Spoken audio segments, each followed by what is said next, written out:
This is Doleo, an original thriller fiction podcast presented in serialized format, a chapter at a time, written by Jared Canton, narrated by Joshua Canton, a SteadyChaos production.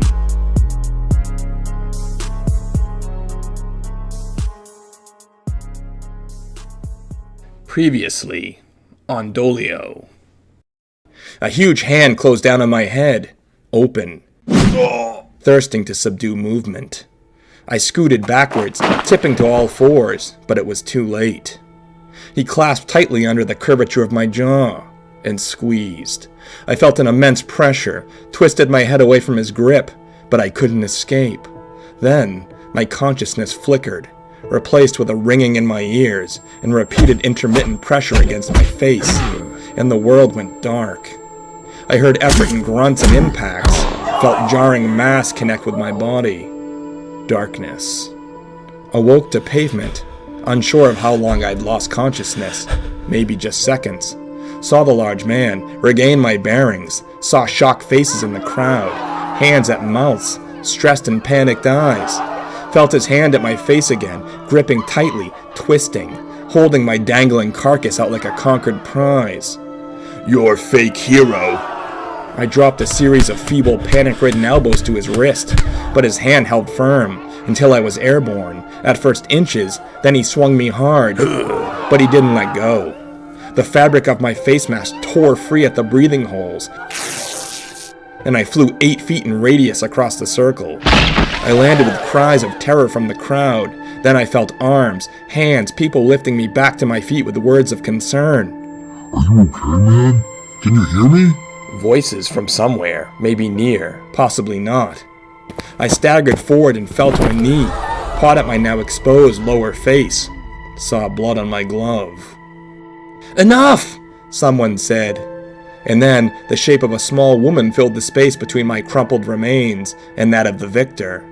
He turned to face her, took a hard stride, and I steadied on weakened legs, slid her clear of his attack, and I felt it.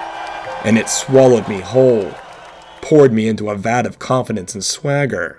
A gentle biting sensation twisted my neck into a sounding board of tactile activity. I felt the warning again, now the third time in my life, only this time I knew exactly what to do, and what it was. I somersaulted forward, away from the anticipated attack, rotated back from a position of safety, and saw the large man deliver a huge front kick to a vacant, empty location. In his paw, a 12 by 6 inch span of fabric hung, the lower half of my mask. I patted at my face again, and my goggles were still intact, the upper portion of my mask still intact, but the lower neck and jaw area he had torn clear. My skin, my hyperesthesia and heightened titillation, they'd been the reason all along. It was how I had sensed motion and interruption in the air, and why being covered head to toe had prevented me from sensing Germain's knife attack. It was real. I could sense, no, actually feel approaching mass. And what better time to test that hypothesis than with this mass of a man before me? Episode 21. Cat and Mouse. My head bobbed as a strand of spittle sagged from my lower lip before pooling near my keyboard. I caught my skull mid-descent, forced it back up, ran my hands over my face. My brain felt cloudy, almost gummed up, my processing a tick slower, possibly the result of a concussion for which I couldn't feel the other symptoms. Ugh. I hummed an exhausted groan as I exhaled, stood, refilled my coffee mug, and sat back down. My body's way of telling me I had overextended was fatigue. CIPA empowered my body to drive through limitations via the benefit of malfunctioning pain communication signals. But even absent pain, damage still occurred, and my body needed energy to repair just like anybody else's. It was becoming clear that twilighting as Doleo would have negative repercussions on my day job. Those repercussions immediately grew more imminent with 3 assertive knocks on my door. The phone on my desk beeped. I hit speaker. Detective Ross, to see you, Mr. Daniels? Thank you, Doreen. I managed through a tightly clenched jaw. I killed the call. Please, come in, I bellowed toward the door. Didn't stand. Ross quickly let himself in. Found a chair, leaned back, crossed his legs, didn't say a word. Pulled out his notepad, flipped through a series of pages that I couldn't possibly predict the contents of, pages I hoped were a mere bluff. I prayed he didn't have enough information to fill them. Thanks for redecorating my condo. Had been meaning to get around to that. His warranted foray into my space had taken hours to clean up. I asked him to be gentle. I do what I can. But I have to be honest, been a big couple of days, Ryder. Big days, he said aloud, almost to himself. He didn't look at me, just spoke. But first, I have some bad news for you, friend. I had expected as much. Didn't think he was here to give me a medal for Best New Vigilante in a Screenplay. Your friend James, he's in a better place now. I hoped he meant recovery, or home, but his tone suggested something altogether different. Meaning, he passed last night, never made it out of the coma, brain bleed or something. I blew out a solemn breath. A good man, valuable ally, and witness, an important cog in my story, had died. His family, friends of mine, left to fend for themselves. I see, I said regretfully. Do you really? He asked, his words lathered thick with accusation. I said nothing, just looked at the man through a pained expression, the origins of which I could feel in my chest. Do you really see the implications of this? He paused, but then spoke over me as I tried to reply. Do you see that we went from a story that could be corroborated at least in part, where you witnessed a stabbing and chased an assailant to his death, now to a story where you could actually be the assailant, chasing a witness to his death? Listen, I was tiring of this act, even though I had little justification to gripe. I knew the detectives almost exclusively relied on admissions and errors by defendants to solve cases. I hadn't made any major errors, thanks to Dad, and I wouldn't. But that didn't mean I shouldn't expect his best efforts to coax me into a contradictory declaration. You just told me my friend is dead. I've told you, time and again, I had nothing to do with his stabbing. And what about our frequent flyer? Frequent flyer? I said in amazement at his lack of basic decency in discussing the dead. If you really thought the man who fell was just a victim of circumstance, would you still refer to his death so crassly? Possibly, he dismissed. You're a piece of work. We're not talking about me, Ryder. Well, if you're talking about James's killer, we're not friggin' talking about me either. So you've said. Why the hell would I hurt James?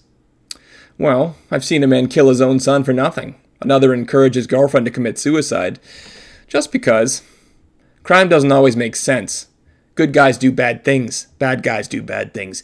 Mistakes are made indiscriminately, and sometimes the best people pay. Sometimes the bad ones do. I said nothing. Point is, murder doesn't have to make sense to happen. He spoke to me like a child, like I hadn't spoken to the families of murder victims, or studied and lived the criminal element for years. Do you even realize where you are? I asked. I waved an angry arm around the room, flipped the name placard on my desk towards him. It said Ryder Daniels, Esquire. I live this shit, whether I like it or not. Stop speaking to me like I'm a common criminal. Do you think you're smarter than me? Than everyone? Is that it? Ross asked. That's not it at all. I had nothing to do with James's death. I feel awful for his family. He was a good man. I'll miss him. You consistently, fervently deny a role in James's death. Well, you seem fairly thick on the subject. But you don't nearly as adamantly deny a role in the other death. I froze for a moment. He was right. I had been so insistent about James. I'd almost neglected the death I actually did have a hand in. Luckily for me, mere absence of objection wasn't damning under American law. But the longer I waited to reply, the more likely it was to grow suspicious. Not certain whether I had paused for a second, or 4, I regained my verbal footing. We've been over that. We've been over all of this, I said. It was a feeble, time-passer of a statement. No meat, no force, just a hollow transition. Ah, right, the mysterious Ivy League-educated vigilante, he scoffed. I exhaled. It did no good to comment on anything but direct questions. Keeping a lie straight is easier the less you talk.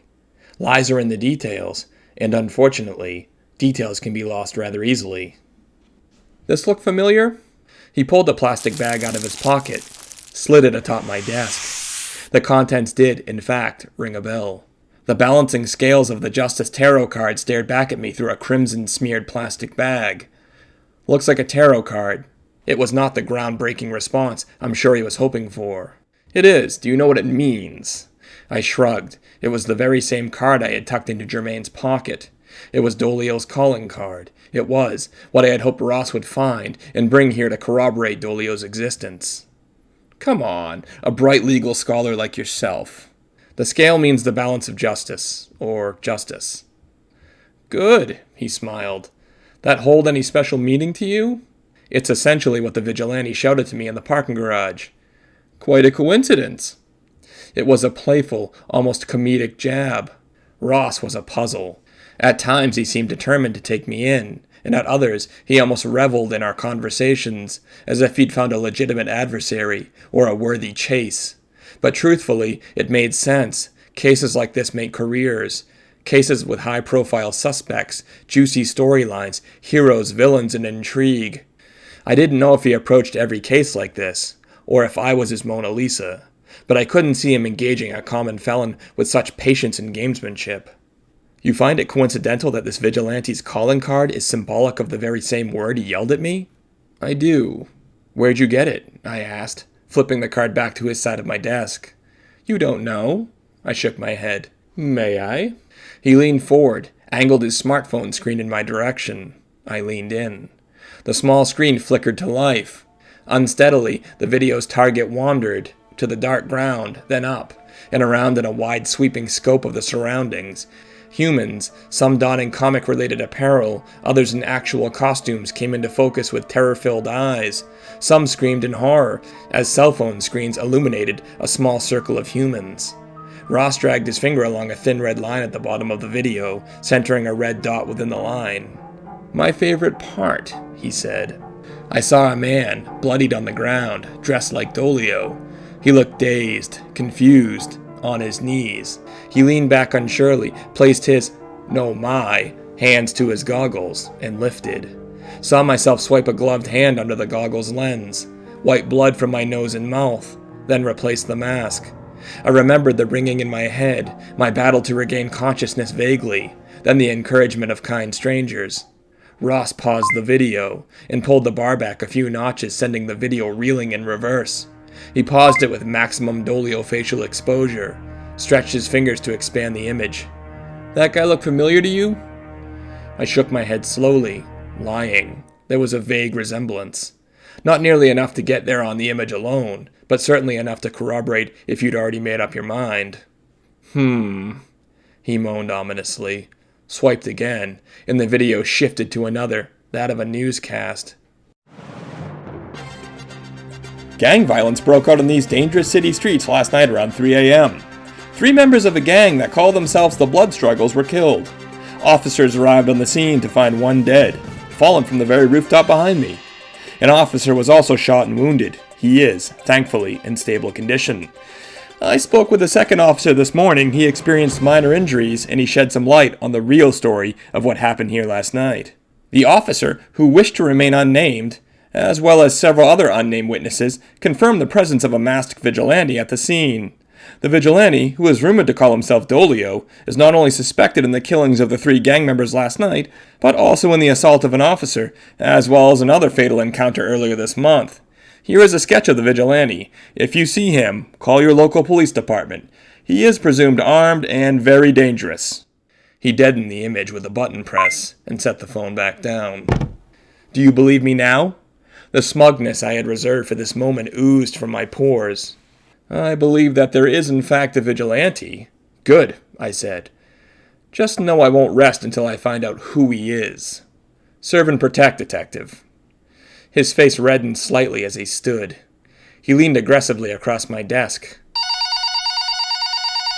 The phone rang loudly. Startled, I quivered and he retreated a few steps. Excuse me, I murmured. I picked up the receiver. Ryder Daniels speaking. I wanted to apologize for last night. Kinsley's voice was noticeably, intentionally delicate. I should be the one apologizing. I looked across the desk. Ross pretended to meander harmlessly around the office, to not pay me any mind. He looked at photos of Dad and magazines, but I knew he was focused on my every word. No, I really shouldn't have reacted like that. Can I call you right back? I asked. This conversation had dangerous possibilities that I didn't want Ross present for. I have a better idea. How about you come down here for a quick follow-up, and then we can grab lunch? Around noon? Sounds great. A smile unwittingly invaded my face, and I turned to shield it from Ross. I'll see you then, I said, before setting the phone receiver back to rest. Important call? He asked. Very. Well, if you could, keep your eyes and ears open. This Doleo character is going to step in it, and when he does, I'll sniff him out. I'll feel a lot safer when you do, he scoffed, exhaled doubtfully. I bet you will. He paused, and then continued. I think this character might have good intentions. In fact, I trust he does. I just hope he comes back to reality before someone else is killed. Maybe this time a cop, or civilian. I've lived this life for a long time, seen impossible scenarios unfold in uncontrollable ways. Actions, even well-intentioned, have consequences, Ryder. I'd hate for this crusade to end in tragedy. He stepped closer, extended a hand. Bring it in here, pal, he said, and with a wide sweeping swing, he slapped me hard on the shoulder, the same shoulder that had housed a blade just hours earlier. I didn't flinch, held his eyes. He expected a reaction. He didn't get one. Your nose okay? It looks a little puffy. You should probably get that checked out, he said as he left. The door slammed shut behind him. Fuck.